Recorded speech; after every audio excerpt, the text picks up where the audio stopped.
검문소장입니다. 오창석이 욕설을 내뱉은 것만 다들 집중하는데요. 저는 본질을 봐야 한다고 생각합니다.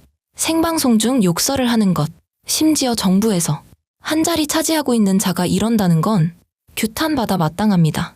그런데 규탄을 해도 제대로 규탄하자 이겁니다. 오창석이 한 말은 단순히 욕설이기 때문에만 문제가 되는 게 아닙니다. 이 욕설이 나온 배경을 알고 나면 오창석이라는 자가 왜 방송에서 보이면 안 되는지, 그리고 지금 당장 정부 관련 모든 직함을 내려놓게 해야 하는지가 보입니다. 우선 오창석의 발언, 듣기 거북하시겠지만 명확한 판단을 위해 짧게 듣고 오겠습니다. 한 번도 이름 정확하게 언급하지 않았지만 조국 대표 품어달라 이런 거 아니었습니까? 다르게 해석할 수 있는 게 있었어요? 품어달라는 얘기는 할 수 있지만 어떻게 민주당 내 그런 민주당이 좋지 않은 얘기를 어떻게 할 수 있습니까? 290만이 최고였는지 모르겠고 지금 뭐 빠졌는지 잘 모르겠는데 여러분 290만 명이요. 대한민국에서 딱 4개의 지자체만 이것보다 인구가 많습니다. 경기도 1370만, 서울 929만, 부산 323만, 경남 319만입니다. 나머지 지자체는요. 290만 명이 안 됩니다. 어떻게 그런 큰 채널에 들어와서 사전투표 날 민주당 지지자들 분란을 일으킬 수 있는 그런 얘기를 합니까? 진짜 가끔씩 내 출마가 굉장히 부끄럽고 부족했다고 생각이 많이 드는데 이렇게 선배들이 큰 채널에서 책임감을 가지지 않고 방송하면요. 진짜 경남이나 TK에서 피땀 흘려서 일하는 사람들 다 피눈물 나게 만드는 겁니다. 어떻게 그따위로 얘기를 합니까? 사전투표 날에. 오창석의 주장은 매우 간략하죠. 자신들의 선배가 왜 사전투표 날에 큰 방송에 나가 갈라치기를 해서 선거에서 패배하게 만드냐 이겁니다. 애초에 선배라고 하면서 욕설을 하는 것도 웃기고 선거 패배 요인을 유시민 작가한테 떠넘기는 것도 기가 찹니다. 우선 전제부터 하고 갑시다. 뼈아픈 패배를 맛본 지역은 서울시장, 두산 북구갑, 그리고 평택을 정도라고 봅니다. 나머지 대구 경북이나 부울경은 원래부터 민주당이 어려운 지역이기 때문에 오히려 이 지역에 나가서 싸운 후보들은 굉장히 선방했고 강원도에서 승리한 후보들은 진짜 박수 쳐줘야 마땅합니다. 그리고 가장 한심하게 진 건 용인시장이라고 보는데 서울시장과 부산 북구갑 그리고 용인시장은 특징이 있었습니다. 캠프가 선거를 망쳤거나 이재명 대통령의 정책과 정반대로 가는 사람들이었다는 겁니다. 황당하죠? 그런데 실제로 그랬습니다. 우선 정원호 전 서울시장 후보 캠프에서 어떤 일이 있었는지 보고 올까요? 나는 사실 이해가 안 되는 서천도 게 지지표. 서천도 되게. 그러니까 그렇게 당대표가 통할 수 있는 지역들이 꽤 있었어. 특히 이제 예를 들면 험지인데 아무도 신경 안 썼던 지역들 있잖아요. 주요 정당 대표들이. 이런 데는 당대표 가면 효과 나오거든. 그렇죠. 근데 정청래 당대표 직무수행 평가해보면 민주당 지지층 중에 70% 이상이 잘한다라고 평가를 하거든. 그건 상당히 높은 수치에 사실 장동영에 비하면. 근데 서울시장 선거에서는 오지 마라. 뭐 이런 얘기를 많이 들었다면서요. 모 의원으로부터 상임 선대위원장으로부터. 저는 뭐 그 얘기 직접 들었는데 굉장히 불쾌할 수밖에 없지 당대표실에서는. 그래서 첫 유세를 서울에서 한 게 아니라 첫날 추미애 후보한테 가서 할 수밖에 없는 이게 말이 됩니까? 나는 그거 진짜 이런 건 평가를 해야 한다고 봐요. 그거 오만한 거지.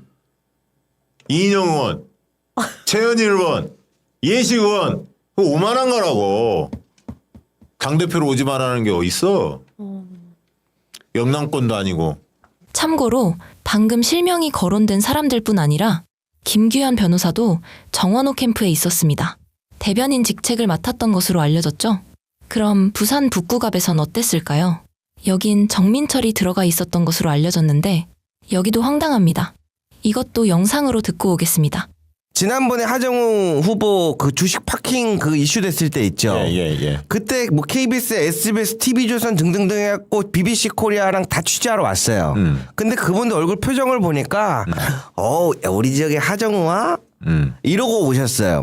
근데 거기서 준비 안 된 사람들이 앞에 전면에 나서면 어떤 일들이 벌어지냐면요. 네. 아, 주민분들이 이렇게 카메라 너무 많으면 불편해한다.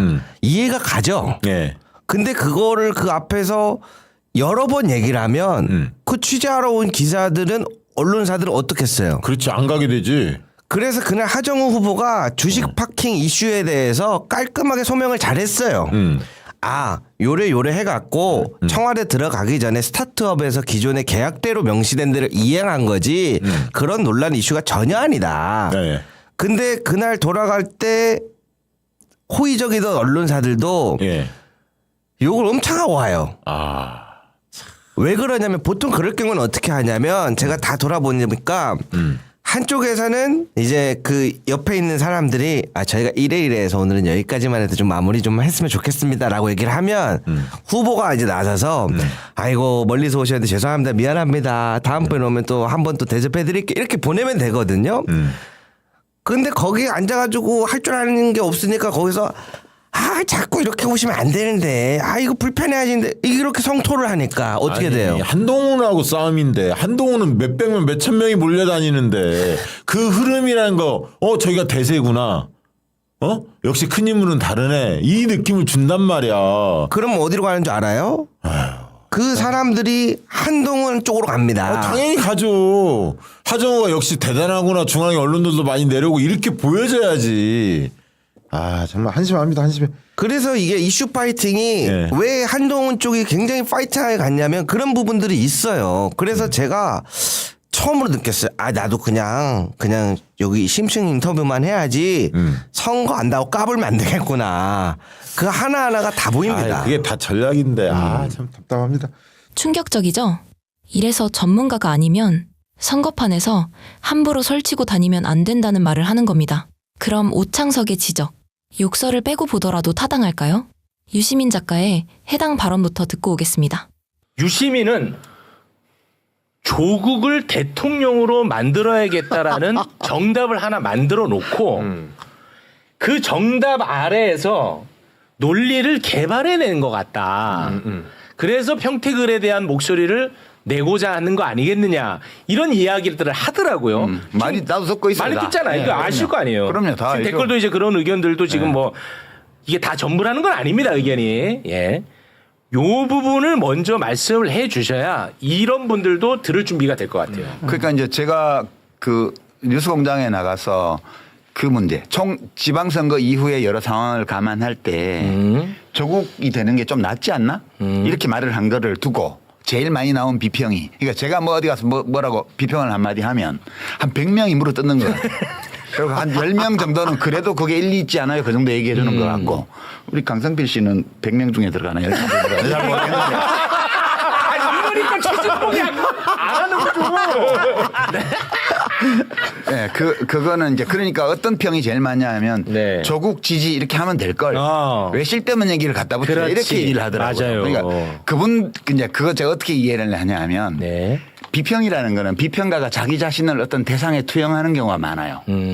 지가 그렇다고. 그러니까 그 사람들이 어떻게 비평을 하냐면 난 누굴 지지해. 그리고 정해놓고 그 지지하는 이유를 갖다 붙인다고. 자기들이 그렇게 하기 때문에 나도 그렇게 했으리라고 주장하고 있는 거예요. 그런 경우가 많긴 네. 해 진짜. 그런 경우도 있고 안 그런 경우도 네. 있죠. 그러면 따져봐야 돼요. 그 사람이 네. 하는 말이 뭔가를. 네. 이게 지금 사실 좀 제가 기괴하다고 표현을 했는데 이상해요. 보통은 민주당 같은 큰 정당은 뭐 이렇게 국민 지지가 일정 부분 있는 정치인이 있으면 자꾸 데리고 올라오고 그래 원래. 우리 같이 해요. 여기 들어와서 해요. 거기 따로 이사하고 뭐 안 돼요. 이렇게 하는 게 그게 지금까지 봐온 우리 민주당의 모습이에요. 제가 옛날에 대선 후보 지지율 좀 나왔을 때도 같이 하자고 많이 들어와서 그랬거든요. 들어와서 해라. 제가 안 들어간 거지. 네. 그런데 지금 민주당은 이 사람을 못 들어오게 해. 지난번에 통합파동 때도 보면 나는 민주당에서 단 한 번도 상당한 정도의 국민 지지를 받고 있는 정치 세력 또는 정치인을 못 들어오게 하는 경우는 난 처음 봤어요. 이게 이상하다. 이상하다. 이거 뭔가 잘못됐다. 이렇게 생각한 거예요. 그래서 그 맥락에서 이 조국이라는 사람이 정치적으로 살아있는 것이 박고영 교수 얘기하신 넓어진 그러니까 저쪽이 외부의 적이 위축되면서 약해지면서 커진 이 내부와 주변 여기를 민주당이 중심이 돼서 포괄해 나가면서 대한민국을 잘 운영해 나가는데 중요한 문제 중에 하나인 것 같다. 이 판단을 저는 한 거예요. 그러니까 이 사람이 죽어버리는 것보다는 정치적으로 살아있는 게 낫다는 게 첫 번째 있고. 네. 자, 이 발언이 당원들과 지지자들 보고 투표하지 말라고 하는 건가요? 조국을 뽑으라는 건가요? 아니죠. 이걸 상식적인 사람들은 범민주 진영의 승리를 위한 조건이라고 받아들였습니다. 그렇지 않습니까? 이번에 선거에서 진 가장 큰 요인이 뭡니까? 뉴박 세력들이 캠프를 장악하고 민주 진영 지지자들이 믿을 수 있는 확실한 공약을 펼치지 못한 것도 있지만 결집을 못한 것도 있습니다. 이유는 간단합니다. 계속해서 분열시키는 게 보였거든요. 민주당 혼자가 아니라 범민주 진영의 승리로 이끌어갔어야 했습니다. 오늘 계속 언급한 지역들 보면 결국 1%에서 3% 내외로 진 곳들입니다. 울산시장이 굉장히 좋은 예 아닙니까? 울산시장도 결국 진보당이 희생하며 단일화를 했기 때문에 승리할 수 있었던 곳입니다. 국힘 쪽의 결집력은 예전부터 높았기 때문에 앞으로는 민주당 혼자서 다 할 수 없고 범민주 진영 전체를 키워야 한다는 게 유시민 작가의 오랜 경고였습니다. 그런데 이른바 친석계와 뉴박 세력으로 불리는 의원들 중에 이 고민을 한 사람이 있냐 이겁니다. 유시민 작가는 꾸준히 조국이 되든 김용남이 되든 상관없다는 말을 했습니다. 차라리 조국이 정치를 안 했으면 좋겠다는 말도 여러 차례 했습니다. 개혁과 개헌을 비롯한 과제들이 민주당 혼자서 할 수 있는 과제들이 아니고 의석수를 조금이라도 빼앗기면 더욱 힘들어지기 때문에 연대하라는 말을 했던 겁니다. 이재명 대통령의 지론도 지방선거 전 합당이었습니다. 그런데 이걸 누가 막았습니까? 오창석, 당신이 비판 한마디 못하는 리박스쿨 강사 아니었습니까? 합당 찬성 여론, 민주당 지지층은 70%에 달했습니다. 당원의 뜻도 배반하고 대통령의 뜻도 무시하고 리박스쿨 강사 말을 따른 게 당신들인데 어딜 욕설을 섞어가며 그딴 말을 하냐는 거죠. 이건 유시민 작가가 뉴스공장에서 했던 발언도 마찬가지입니다. 이 역시 조국을 찍으라는 게 아니라 민주진영 전체의 과제에 대한 경고였습니다. 그 발언도 듣고 오겠습니다. 근데 민주당이 지금 하는 행태를 보면 내 혼자 다 할 거야 이거예요. 내 혼자 다 할 거야. 그러니까 보세요. 집권할 때는 내란청산 정치연합으로 집권했어요. 49% 받아가지고. 저쪽 사람들 데려다가 뭐 장관으로 쓰고 다 하는데 이 왼쪽에 있는 작은 정당들한테는 하고는 안 해요. 아무것도 지금까지. 이재명 대통령도 기용 안 했고요. 그쪽 인사들을. 민주당도 어떤 연합도 안 하고 있어요. 그냥 필요할 때만 같이 국회에서 뭘 하지. 선거연합도 전혀 안 하고 있죠. 이제 혼자 다 하겠다고. 왜? 저쪽이 분열되고 약화되어 있으니까 그래도 되는 거예요. 그래도 된다고 생각하는 거예요. 그래도 돼요. 제1당으로서 다수당으로서의 지위를 유지하는데 아무 문제 없어요. 그러나 헌법 개정이 필요한 정도의 사회개혁 이런 걸 하려면 그 방식으로는 어려워요. 근데 이 생각을 하는 리더십도 없고 안 보이고 있는지 없는지는 모르겠어요. 그러나 적어도 밖에서 보기에는 그런 리더십도 없고 내부에서 그거에 대해서 고민하고 논의하는 모습도 없고 그냥 인간은 누구나 권력을 추구하고 그다음에 권력은 언제나 집중을 추구한다. 이런 오래된 인간 행위에 대한 어떤 명제 그런 걸 재확인해 주는 그런 행태를 지금 민주당이 보이고 있거든요. 정치적 본성만 보인다. 예.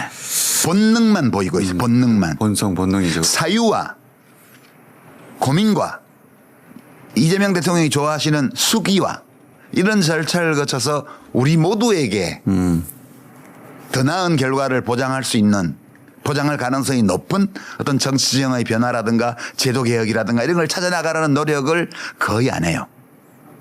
이게 이제 권력에 안주하는 거죠. 이렇게 나란히 들으니 뉴박 세력들이 얼마나 억지스럽고 천박한지 더욱 체감이 되실 겁니다.